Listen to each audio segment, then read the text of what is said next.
Hello, entrepreneur. You know, it's the soundbite. Everybody talks about entrepreneurship. Everybody talks about having their own. It's the latest thing. It's the craze. You know, people talk about, oh, I thought about this.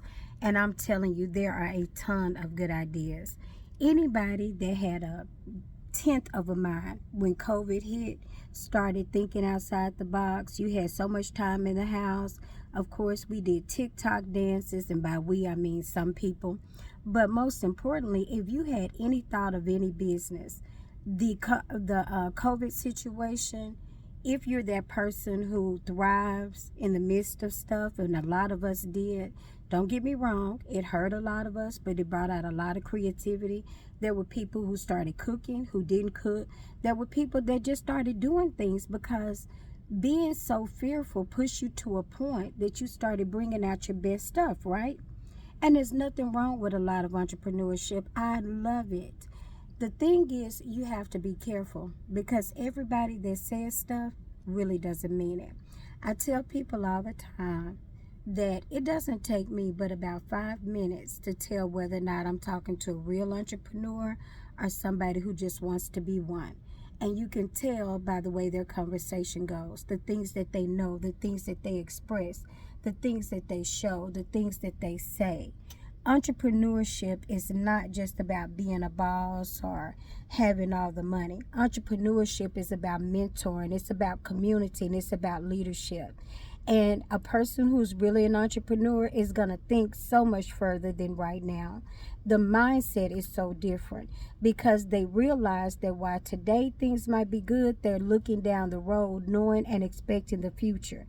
When you have real entrepreneurship and real leadership, I'm always challenging people about that, and it starts even personally. You know how we always talk about living check to check? You don't live check to check because you don't make enough money. You live check to check because you don't budget what you make. Trust me. I don't say that lightly, and I don't say it to look down on anybody. I say it because I've been that kind of person. I've been the person where I thought the more money I make, the better I would be, as if I was not the one who was creating the bills. You know that you don't have to live check to check. Now, there are some people who really do not make enough money, and I will always champion for that, and that's why we need to increase minimum wage, but that's a whole nother video. My point is, you have to manage what you make. And if you're in a situation where you're not making enough, then you need to start figuring out a way to add to it. After all, that's the way most of our hustles start, right? But when you learn to manage what you have, you'll start to attract more money to you, and you'll start to be so much better of an entrepreneur. In that same mindset of looking and figuring out your personal and being able to not just settle and make decisions for the immediate right now, you've got to develop that mind personally so you can take it into the next level professionally as an entrepreneur. Sometimes, well, not sometimes, but everybody has a pattern.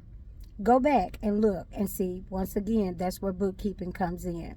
Go back and think about the times in your year where you have the most money and you do the most activity versus the time where you have the least.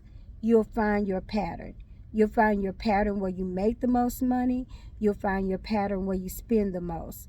And once you identify patterns, you can start to change and shift them by changing how you do the money. It's been your girl, the Queen Bee. I'm challenging you. Everybody who says they're an entrepreneur, they're not really one. I want you to work on your mindset so that you can be just who you want to be. Bye-bye.